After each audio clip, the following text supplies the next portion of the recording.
My grandma called on a Wednesday, 3 weeks after my sister's surprise birthday party, the one my parents threw for 200 people and forgot to invite me to.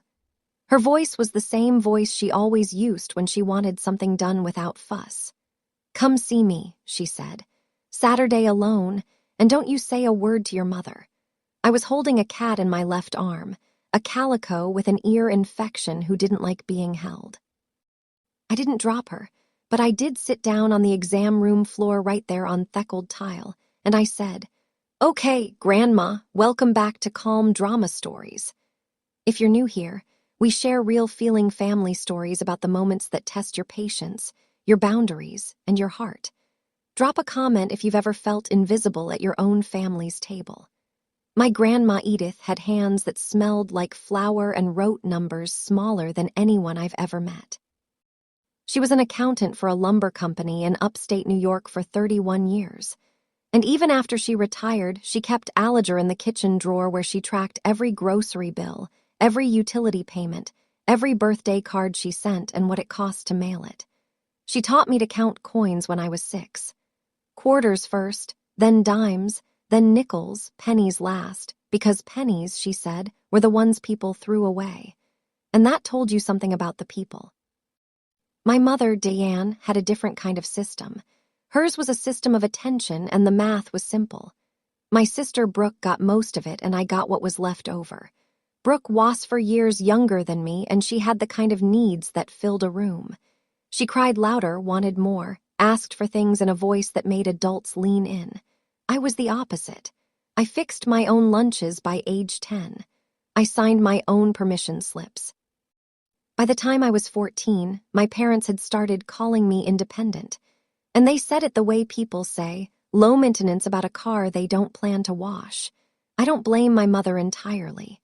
She was a school secretary with 2 daughters and a husband who worked long hours at the bank. She triaged. Brooke was the squeaky wheel. I was the one who rolled quietly in the right direction without being pushed. But my grandma noticed. She noticed the way a woman who'd spent 40 years reading columns of figures would notice a number that didn't belong. She saw me at Thanksgiving sitting at the end of the table while Brooke told stories from the center. She saw me at graduation standing 2 steps behind the family photo because nobody waved me forward. She saw me and she wrote it down somewhere, not in her ledger, not then, but in her memory, which was sharper than any paper. She once told me, sitting on her porch with a plate of lemon cookies between us, that every family has a ledger. "You just have to know where they keep it," she said. I thought she was talking about groceries. She was not. Let me give you the math on my childhood, since math is the language my grandmother taught me to trust. My high school graduation. My mother took 4 photographs. I counted because the camera flash left spots in my vision, and I had nothing else to count while I waited for someone to say something proud. My father arrived 20 minutes late, sat in the back row, and left before the reception because he had a conference call. He managed a branch of a community bank, and he managed it the way he managed our family, with an eye on the account that mattered most to him: Brooke's high school graduation. 4 years later, my parents hired a photographer, professional, digital, 312 images on a shared album I found by accident. They booked a restaurant for 60 people. I was invited to that one. I sat between my Aunt Marge and a cousin I hadn't seen since I was 11, and I clapped when they gave the toast, and I drove home alone while the rest of the family went out for ice cream. When I applied for the veterinary technician program at the community college, I needed my father's signature on a financial form. He said he'd handle it. He forgot. I filed it late, lost the early enrollment discount, and paid the difference myself with money I'd saved from a summer job at a feed store. When Brooke wanted to attend a summer art intensive 2 states away, my father drove 6 hours each way to drop her off, waited in the parking lot until she was settled, and called her every night for 3 weeks. I didn't keep score. Or maybe I did, but I kept the scorecard in a drawer I told myself I'd never open, the same way my grandmother kept certain receipts in folders she didn't label. The morning of Brooke's surprise birthday party, the one that changed everything, I found out about it. The way most people find out about things they weren't meant to know. Somebody posted an Instagram story. A cousin, I think, balloons in the backyard, a banner with Brooke's name in gold letters, 200 people in the frame, and not one of them was me. I stood in my kitchen and looked at that Instagram story for a long time. The lighting was good. Somebody had strung those paper lanterns you see at outdoor weddings, the kind that glow warm orange when the sun goes down. There was a table with a cake shaped like a painter's palette because Brooke was a graphic designer and everyone in my family knew that about her.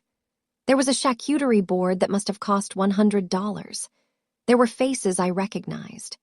My parents' neighbors, my mother's co-workers from the school district, cousins from both sides, a few of Brooke's college friends I'd met once at a Thanksgiving that ran too long, 200 people, and nobody called me. I could have done a lot of things that evening. I could have called my mother and asked why. I could have sent a text that started with, "Did you forget?" and ended with something I'd regret. But I didn't. I drove to the drugstore on Route 12, the one with the greeting card aisle between the Band-Aids and the toothpaste, and I bought a birthday card for my sister.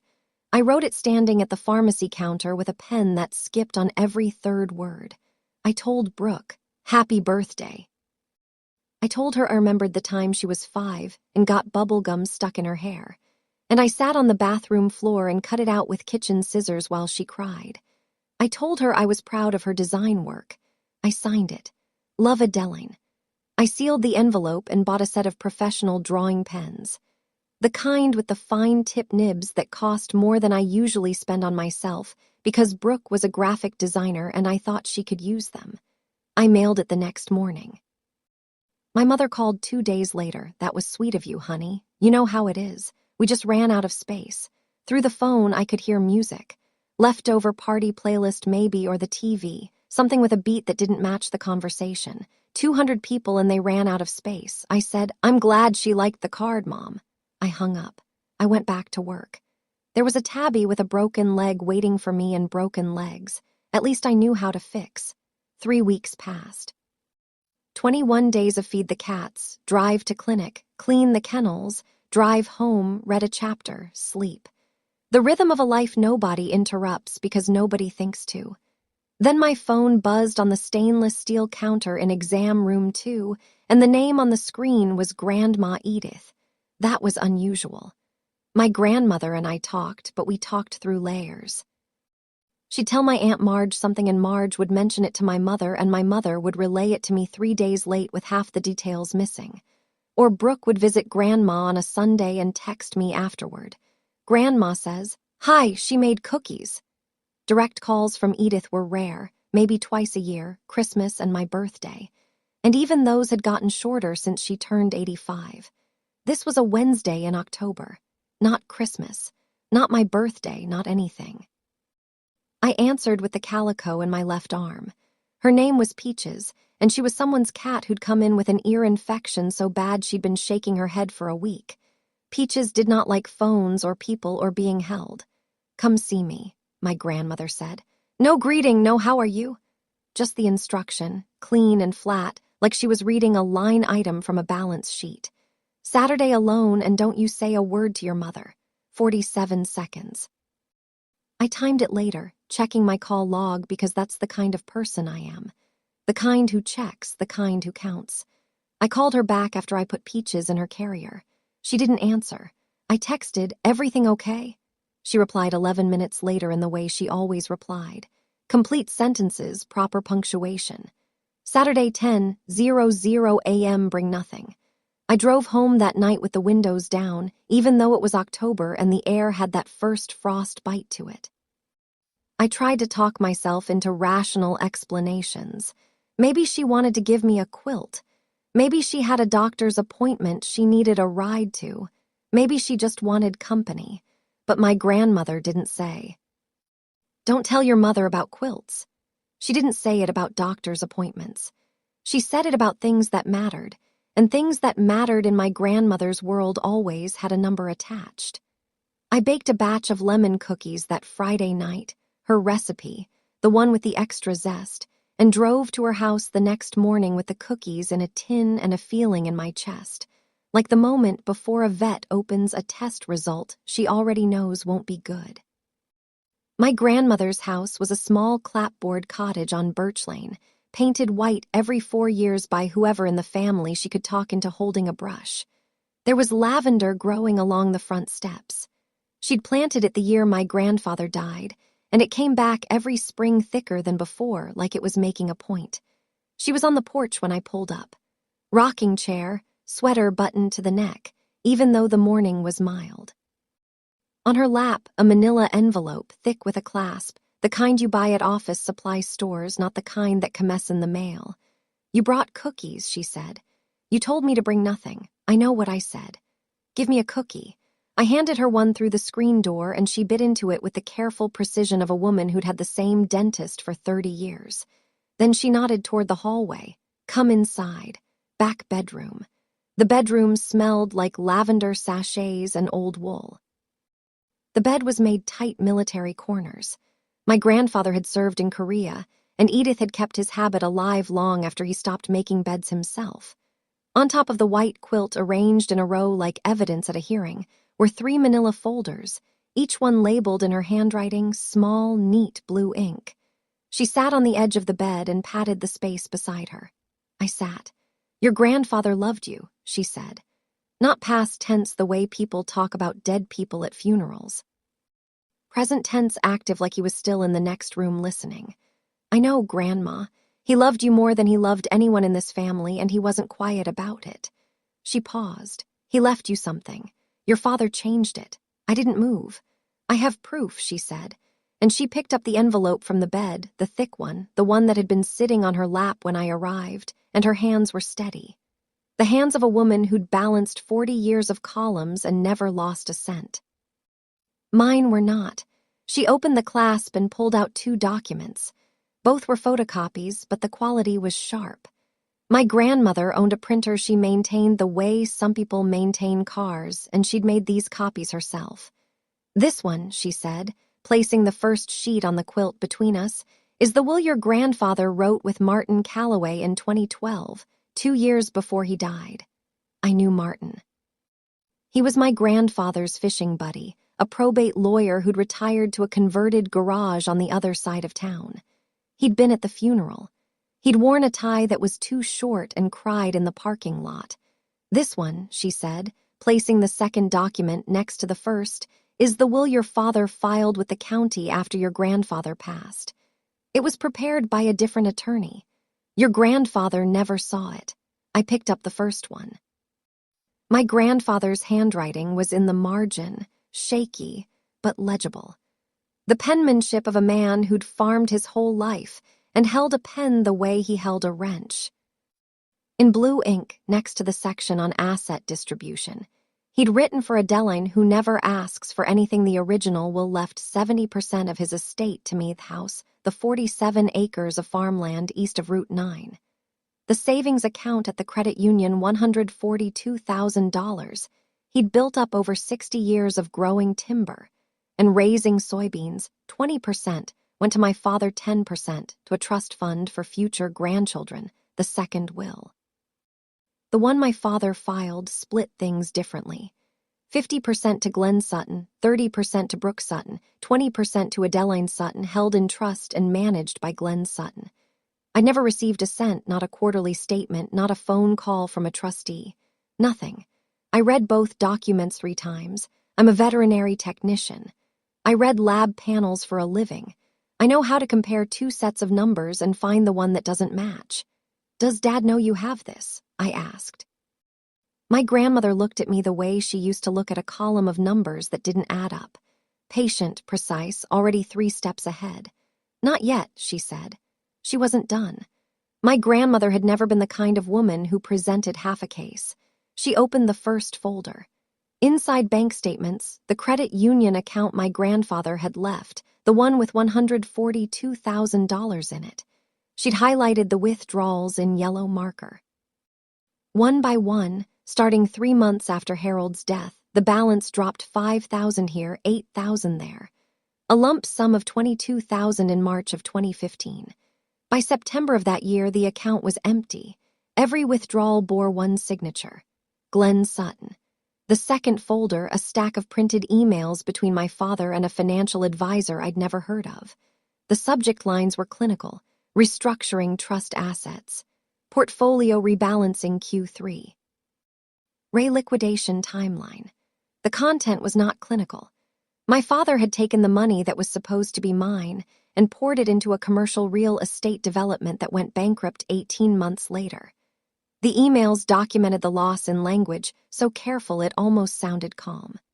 The third folder, a property deed, my grandfather's 47 acres east of Route 9, the land where I used to pick blackberries along the fence line in August, had been sold in 2017. Sale price $198,000. The proceeds went to a personal account under my father's name. No notification to any other family member.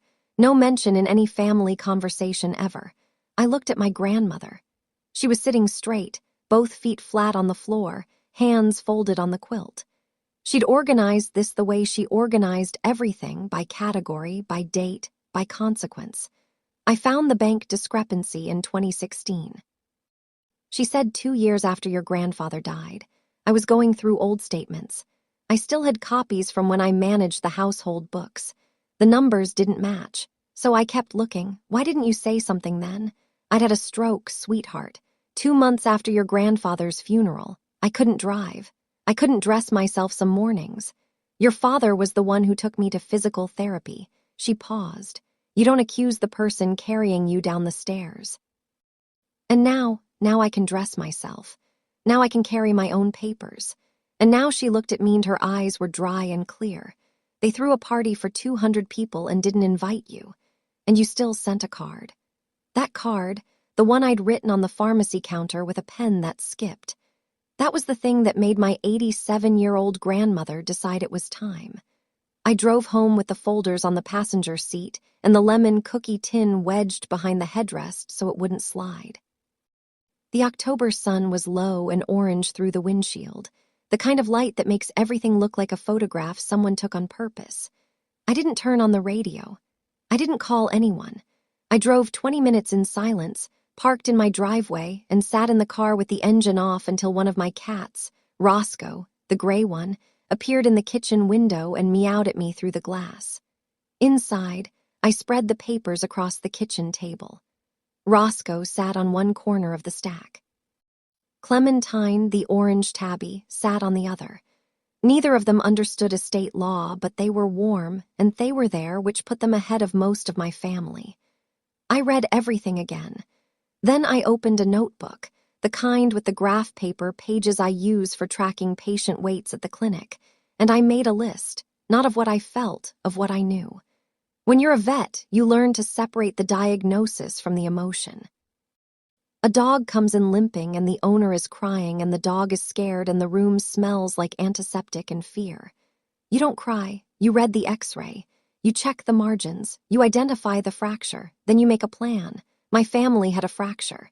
It had been there for 12 years, hidden under a cast nobody told me about. I listed my options. Confront my father directly. He'd deny it. Hire a lawyer.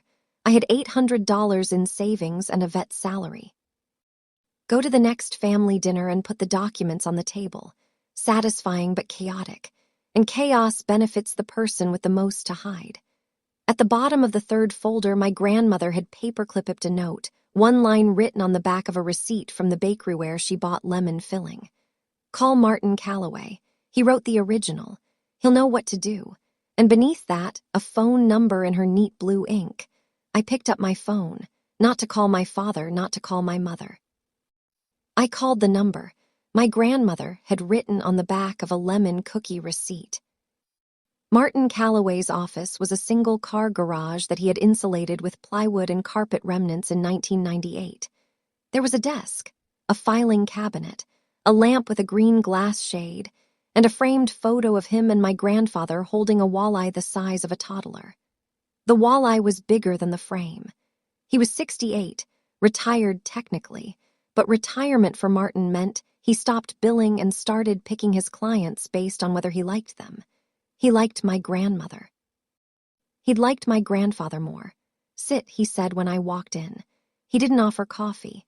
He looked at the folders I was carrying and said, "Edith called me last week. She told me you'd be coming."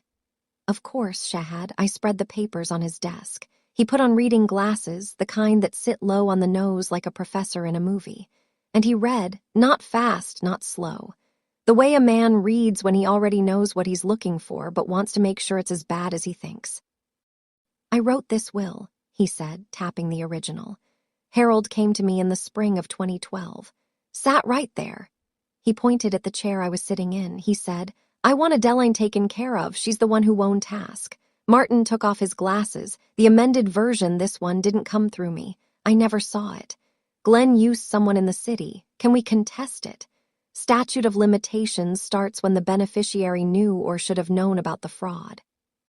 "You were never notified of the amendment. You were 20 years old when Harold died away at school, and Glenn was the sole executive." He paused. "The clock hasn't started, Adeline. You're still inside the window." He laid out the plan. He'd send a formal letter to my father. Certified return receipt requesting an accounting of my grandfather's estate. Simultaneously, he'd invite the family to what he called a family estate review at his office. Not a courtroom, not a deposition. A table in a garage with a green lamp and a photograph of a walleye. "Bring everyone who has standing," he said. "Your father, your mother, your sister, your aunt, anyone with a connection to Harold's estate." He signed the letter right there at his garage desk with apron that had my grandfather's initials engraved on the barrel. He'd kept it for 12 years. Some people keep pens because they're expensive. Martin kept it because of who gave it to him. 5 days later, I was in the grooming bay at the clinic bathing a golden retriever named Chief who had rolled in something unspeakable when my phone buzzed. The screen said, "Dad." My father hadn't called me in 4 months. Not since July when he'd phoned to ask if I could pick up a prescription for my mother Wylish was at work. That was the kind of call I got. Logistical, functional, the calls you make to people you trust to say yes without asking why. "We need to talk," he said. His voice was level. The voice he used at the bank when a loan application came back flagged controlled. But I could hear the effort in the control. The way you can hear a pipe humming right before the pressure gets too high. "As a family this weekend, okay, Dad." I said it the same way I'd said, "Okay, Grandma," 3 weeks earlier. Same words, same flat tone, different everything. He hung up without saying goodbye. 30 minutes later, my mother called. "Honey, what's going on?" Her voice had that wispy quality it got when she was confused and trying not to sound scared. "Your father won't show me something. He's been in the study with the door closed for an hour. He was on the phone with someone I couldn't hear. Ask Dad." "Mom, I'm asking you. I know, but this one comes from him." She was quiet for a moment. Then, "Are you all right?" I almost said yes automatically. That was the muscle memory. "Yes, I'm fine. I'm always fine. I'm the one who doesn't need anything." But something had shifted. The folders on my kitchen table had rewritten the choreography. "I will be," I said. "Saturday, Martin Calloway's office, 10:00 a.m. everyone." That evening, my father called again. 9:30 at night. I was on the couch with Roscoe on my chest and Clementine kneading the blanket near my feet. "Can we handle this privately?" he asked. "Just the two of us, father and daughter. I can explain everything." Martin's office, Saturday, 10:00 a.m. everyone. He was quiet for a long time, long enough that I could hear the ice in his glass shift. A small sound, the sound of a man who was sitting in his study in the dark drinking something he didn't want his wife to see. "Fine," he said, and he hung up. He didn't wait for Saturday. On Thursday evening, 2 days before the meeting, my father invited the whole family for dinner. Just the 4 of us, Glenn, Diane, Brooke, and me. He did not invite Grandma Edith. And I noticed that the way I noticed everything now quietly and with a number attached. My mother made pot roast. The dining room table had a tablecloth which was unusual for a weeknight, and the good plates which was unusual for a dinner that wasn't a holiday. My father was performing normally, and he wasn't bad at it. He waited until the plates were full and the bread was passed before he spoke. There's been a misunderstanding about your grandfather's estate. He said he was looking at me, not angry, not pleading, the look of a bank manager explaining a declined transaction. I handled it years ago and now someone is stirring things up. Diane looked between us. What misunderstanding? What estate?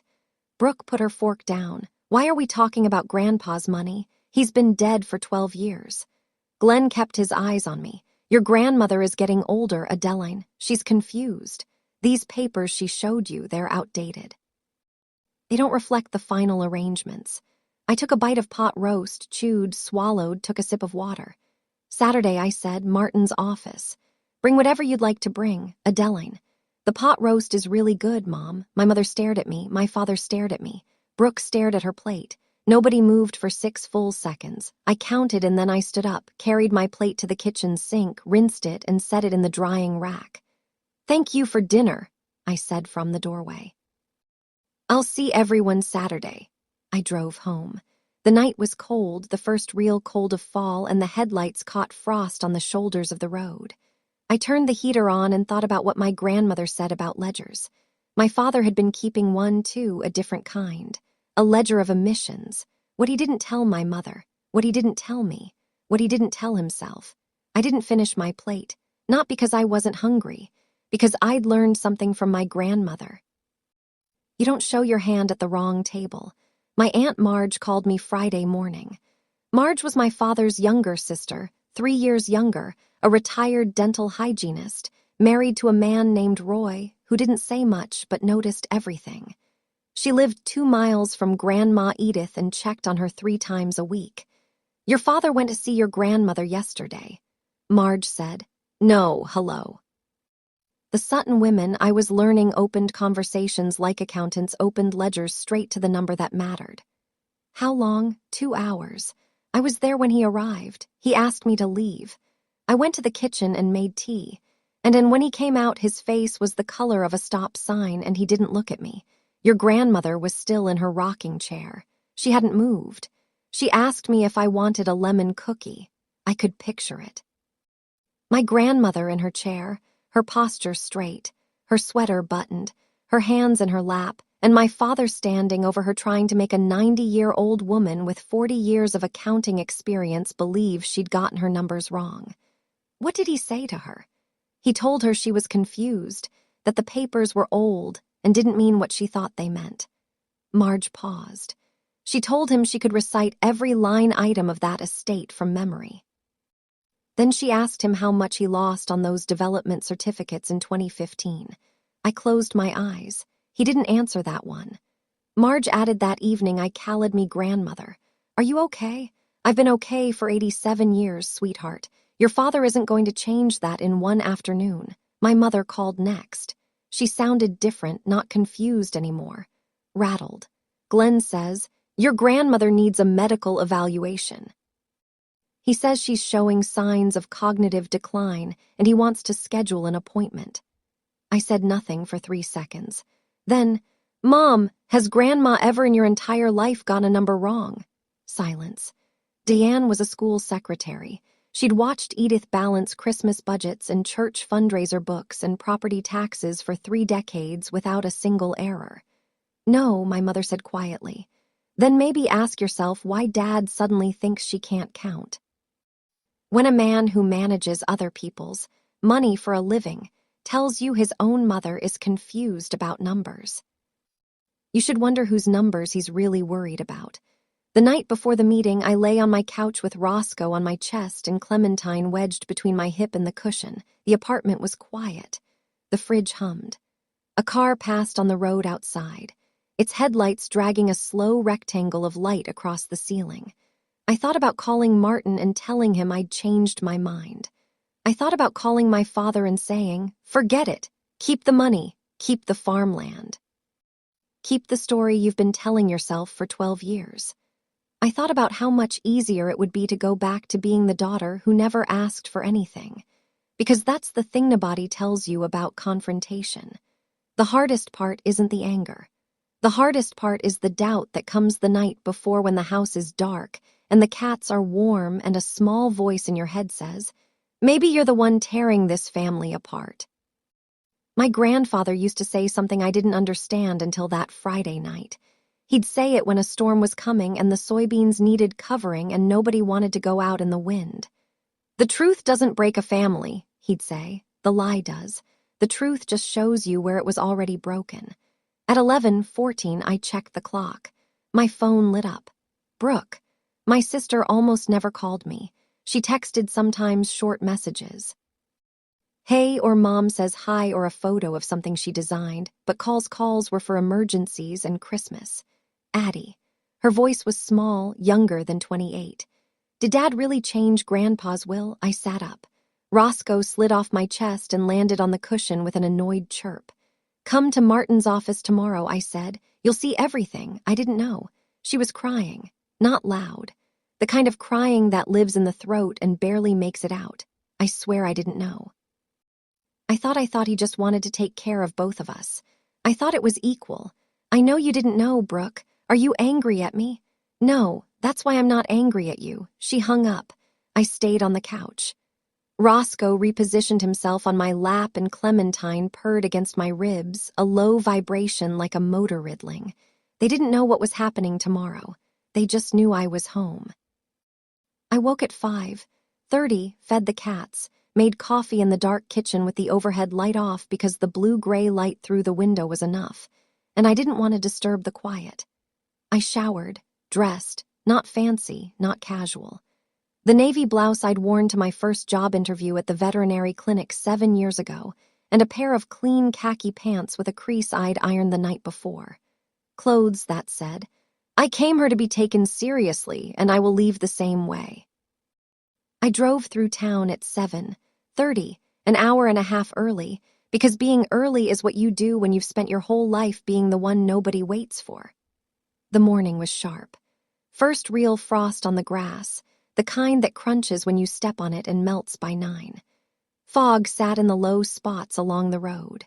The donut shop on Main Street had its lights on, and the American flag in front of the post office hung flat because there was no wind. Martin's garage office was open when I arrived at 9:30. He'd set up 6 chairs around his desk arranged in a semicircle, 2 folders on the table, a picture of water and paper cups, no flowers, no formalities. The room looked the way a room looks when something important is about to happen and nobody is pretending otherwise. You ready? He asked. No, but that's never been a reason not to show up. He smiled. It was the first time I'd seen him smile, and it looked exactly the way my grandfather's smile looked in the wall photograph, lopsided, brief, and a little sad. I sat in the chair closest to the window. Outside, the gravel parking lot was empty. A sparrow was sitting on the mailbox. The clock on Martin's wall, an old batter-ripped thing with a crack in the glass, read 9:41. At 9:47, I heard a car pull into the lot. The gravel shifted under the tires. That specific sound of small stones grinding against each other. A sound I'd heard 1,000 times in the clinic parking lot, but never paid attention to until now. I didn't turn around. I knew the sound of my father's engine. I'd been listening to it pull into driveways and pull out of parking lots my entire life. It had never sounded louder than it did that morning. My father walked in first. He was wearing a suit, charcoal pressed, the suit he wore to bank functions and funeral viewings. He'd shaved. His jaw was tight. He nodded at Martin the way men nod at each other when they don't want to be the first to speak. My mother came in behind him. Her eyes were swollen. She'd been crying, not that morning, but recently. The way eyes look when they've been crying for days and have only stopped long enough to drive somewhere. She sat in the chair farthest from my father. I'd never seen her do that before. Brooke was last.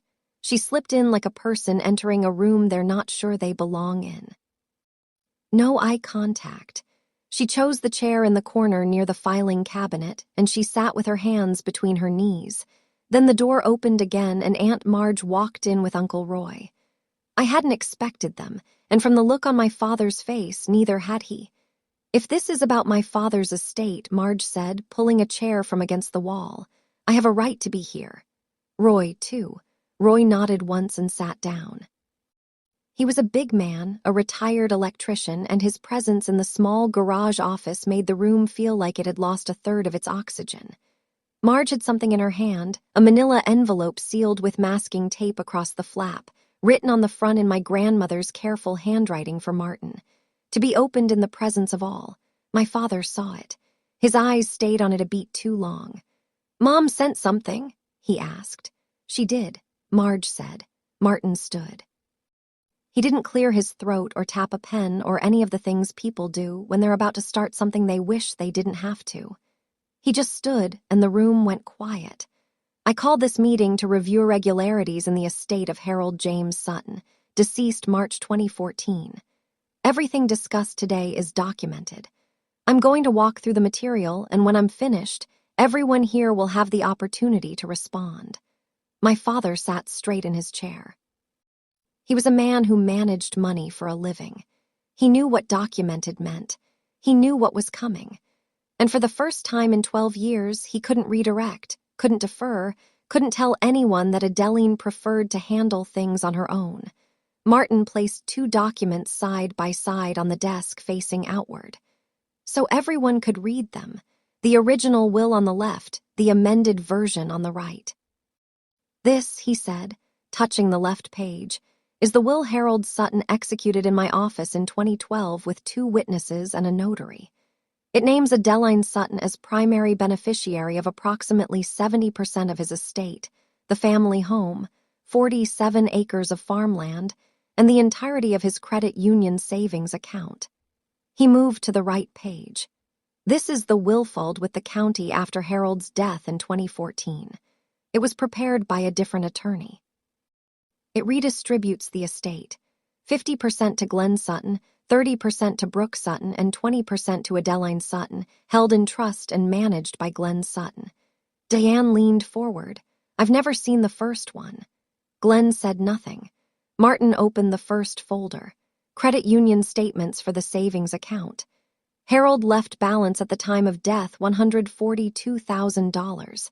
He laid the pages out in sequence, each withdrawal highlighted in yellow. Within 18 months, the account was empty. Every withdrawal bears a single authorized signature. He didn't say whose. He didn't have to. The signature was on every page. Brooke pressed her hand to her mouth. Martin opened the second folder. In 2017, the 47 acres of farmland east of Route 9 were sold. Sale price $198,000. Proceeds deposited into a personal account. He placed the deed transfer on the desk. No family member was notified. The wall clock ticked. Nobody moved. Marge had her arms crossed. Roy sat with his hands flat on his thighs. My mother was staring at the bank statements the way a person stares at a car accident they just realized involved someone they know. The original will Martin said named Adeline Sutton as the primary beneficiary of approximately $266,000 in combined assets. The amended will redirected those assets without her knowledge or consent. Glenn's voice when it came was flat practiced. "This was my father's estate. I had a right to manage it." Martin looked at him over his glasses. He didn't raise his voice. He never did. "You had a right to manage it. Honestly, Glenn, not to take it." The clock ticked 3 more times before anyone breathed. Then Martin picked up Marge's envelope, the one sealed with masking tape, the one my grandmother had labeled in blue ink. He opened it carefully, the way you open something from a person who took care with it. Inside were 2 things, a handwritten letter on lined notebook paper and a single photocopied document. Martin read the letter aloud. My grandmother's voice came through his, not literally, but in the rhythm, the precision, the refusal to waste a word.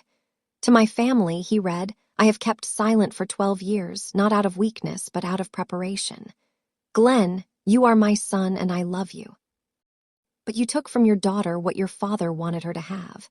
I cannot change what you did, but I can make sure the record is complete." He turned the page. "I will not be present today because my body does not cooperate with my wishes. But my memory does, and my memory has a better track record than some people's honesty." Marge let out a sound that was half laugh, half sob. Roy put his hand on her knee.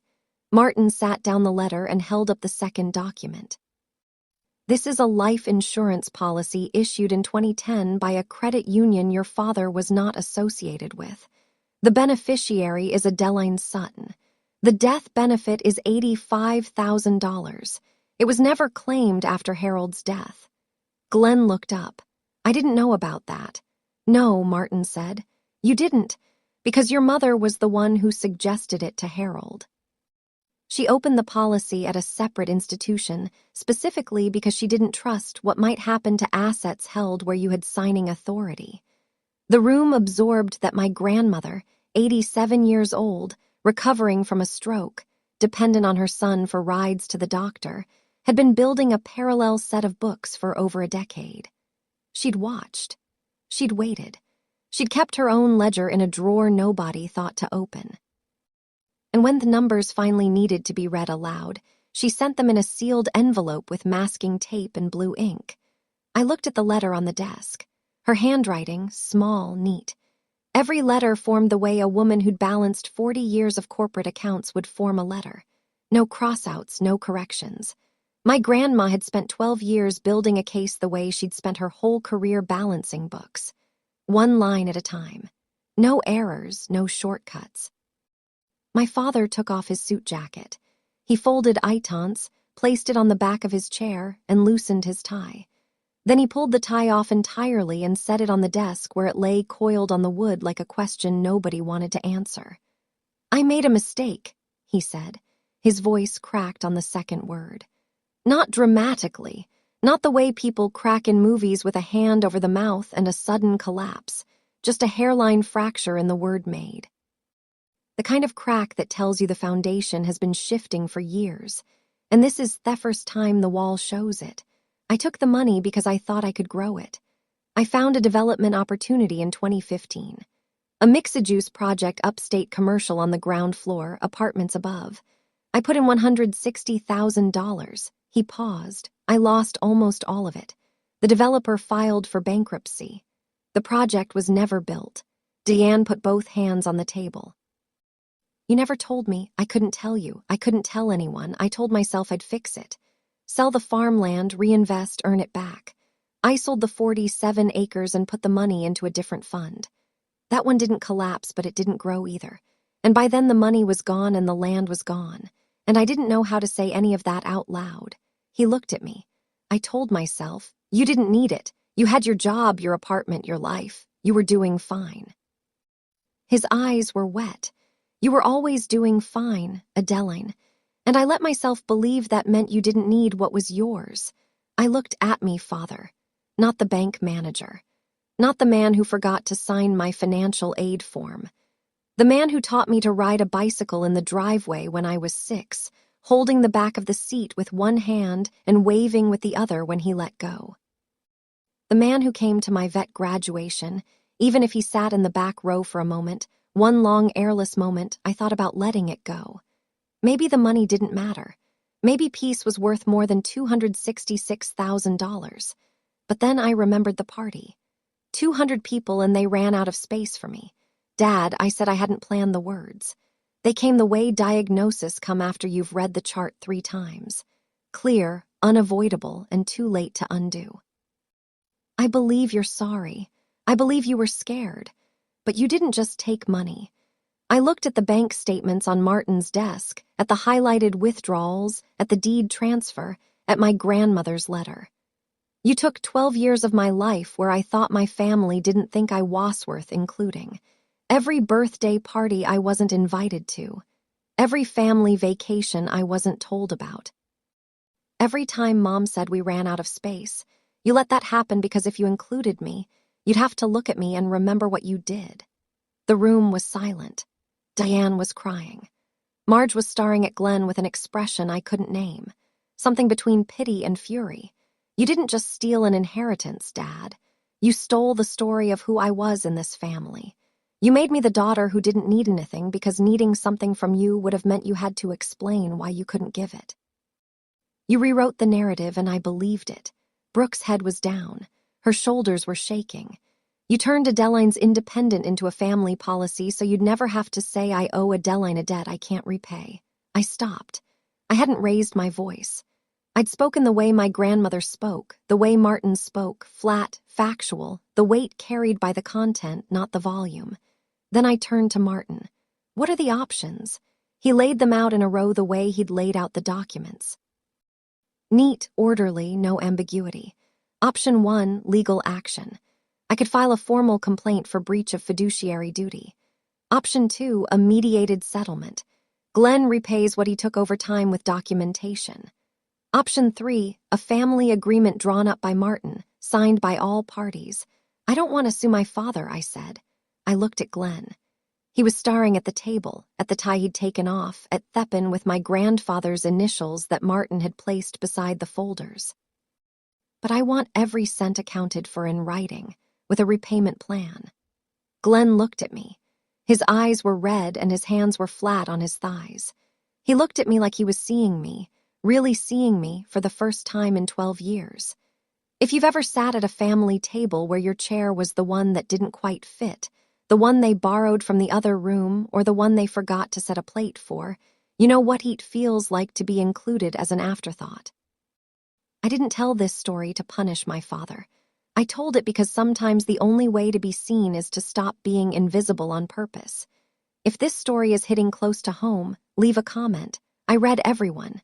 And if you haven't already, hit subscribe. These stories come from real places and they're not going anywhere. My mother spoke next. She wiped her eyes with the heel of her hand. Not a tissue, not a napkin, just the bare palm. The way women do when they don't care anymore who sees. She turned to my father. You told me Adeline didn't want to come to the party. Her voice was low and uneven, like a road that had been paved over one too many times. You said she was busy. You said she preferred to be alone. Glenn opened his mouth. How many times? Diane said. How many times did you tell me she preferred to be alone? He didn't answer. I asked her to drive 6 hours to drop off Brooke at Art Camp and she did it. Diane said, I asked her to sign up for the family photo and she did. I asked her to come to Thanksgiving and she came every single year and sat at the end of the table and never once complained. Her voice broke, and every time I told her we ran out of space, it was because you told me she didn't mind. She turned to me. Her mascara had smeared into 2 dark lines under her eyes and she didn't fix them. I believed him, Adeline, every time. I believed him because it was easier than asking Yao directly. She swallowed. I am so sorry. I know, Mom. From now on, I ask you, not him. Not through Brooke, not through anyone. I call you and I ask you and I listen to what you say. She put her hand on the desk, palm up, like she was offering something she couldn't name. I should have been doing that all along. Marge nodded. I think we all should have. Roy, who hadn't spoken the entire meeting, looked at Glenn and said in a voice like gravel settling, Harold would have hated this. Then he looked at me, but he would have been proud of you. My mother reached across the table and put her hand on mine. Her palm was damp from crying. She held on the way you hold something you almost dropped and caught at the very last second. Tight, grateful, a little bit shaking. I let her hold it. Martin had prepared the agreement before we arrived. He told me he would, and he had a single document, 4 pages, clear language, no jargon. The terms were written the way my grandmother would have written them, specific, numbered, impossible to misunderstand. Glenn Sutton would repay Adeline Sutton a total of $312,000, the original inheritance of $266,000 plus, acred interest over a period of 7 years. Payments would be monthly, documented, and reviewed quarterly by an independent accountant. If Glenn defaulted on 3 consecutive payments, Adeline retained the right to pursue full civil litigation. The life insurance policy of $85,000 would be claimed immediately. Martin had already prepared the forms. As partial compensation for the farmland that could no longer be returned, Glenn would assign Adeline co-ownership of the family home on Birch Lane, my grandmother's house, effective upon Edith's passing. Martin placed the agreement on the desk. Then he placed something else beside it, Harold's pen, the one with the initials engraved on the barrel, the one Martin had kept for 12 years in a drawer that smelled like pine and old paper. This was your father's pen, Martin said to Glenn. He used it to sign the original will. It seems fitting. Glenn picked up the pen. His hand was shaking, but not the way a hand shakes from cold or from fear. It shook the way a hand shakes when the body is trying to do something the mind hasn't fully agreed to yet. He signed. Diane watched him sign. Brooke watched him sign. Marge and Roy watched him sign. Martin witnessed. I watched. When he put the pen down, I reached into the bag I'd brought with me and pulled out a tin of lemon cookies. My grandmother's recipe, the ones with the extra zest. I'd baked them at 5:30 that morning, the way she taught me, measuring everything by weight, not volume, because weight doesn't lie. I set the tin on the desk between the legal agreement and the manila folders. Grandma wanted me to bring these, I said. We sat in that converted garage eating lemon cookies and signing legal documents.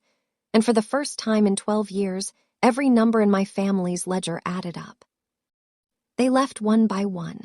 Brooke first, without saying goodbye to our father but touching my shoulder as she passed. Diane next, keys in her hand, eyes still swollen, driving separately from Glenn for the first time I could remember. Marge and Roy together. Roy held the door for Marge the way he always did, one hand on the small of her back, and Marge carried the leftover lemon cookies in a napkin. Glenn was the last to stand. He looked at Martin, then he looked at me. He opened his mouth, closed it, and walked out. The gravel crunched under his shoes, slow, uneven, like a man walking a road he didn't recognize anymore. The garage was quiet. Martin gathered the folders, stacked them, placed them in the filing cabinet beside the wall photograph. He moved with the efficiency of a man who had done this kind of work for 40 years and understood that the ceremony was over and the paperwork was what mattered now. Your grandfather would have been proud, he said. He would have been sad it was necessary. Martin looked at me over his glasses. Yes, he would have. But he planned for it anyway. That's the kind of man he was. He told me something then that I carry with me still. He said Harold talked about me constantly in the last years of his life. When they went fishing, when they sat on the porch, when they drove to the hardware store for things neither of them needed. He said, "You were the only one in the family who knew the difference between being strong and being stubborn." He said, "Stubborn people hold on to everything. Strong people let go of what they have to." I stood in the doorway. The morning had burned off the frost and the gravel lot was bright with October sun. A crow sat on the fence across the road. I miss him. I said he knew you would. That's why he planned for it. I drove home the long way past the field where the farmland used to be. Somebody had built a gas station on it.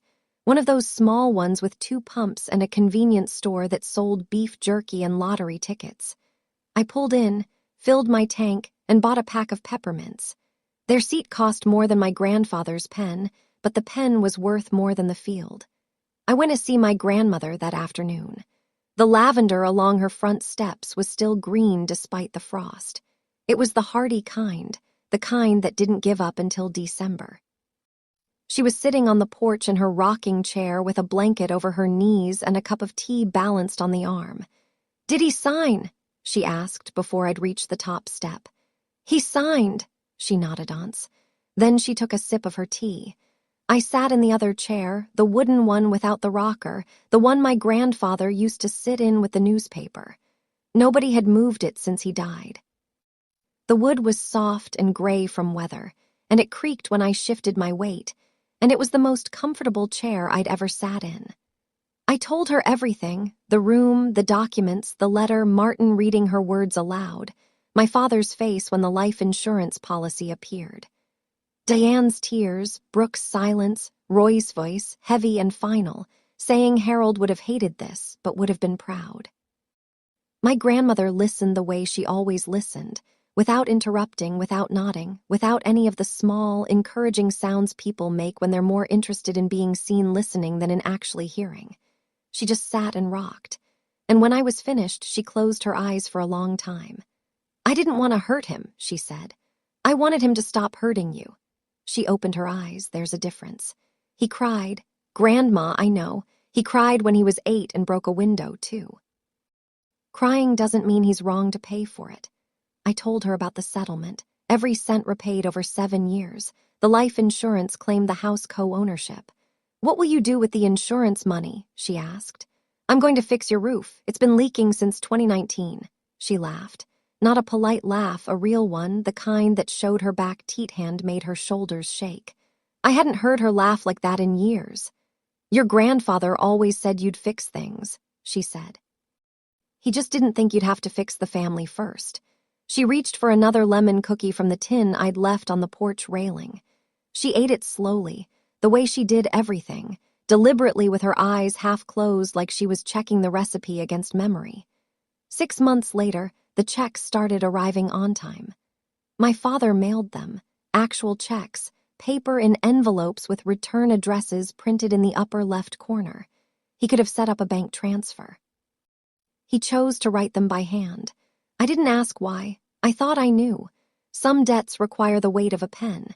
He was quieter at family gatherings, not absent. He came to everyone.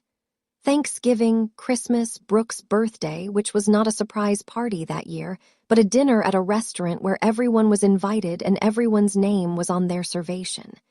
He brought dessert each time, store-bought pie, the kind with the plastic dome lid. He set it on the table without ceremony and sat down and didn't try to lead the conversation the way he used to. My mother called me every Sunday evening. She asked about my cats. She asked about the clinic. She asked if I'd read anything good lately. Small questions, weekly questions, the kind of questions that don't seem like much individually, but add up to something over time. The same weaponers add up if you don't throw them away. Brooke sent me something in the mail 3 months after the meeting, a card handmade.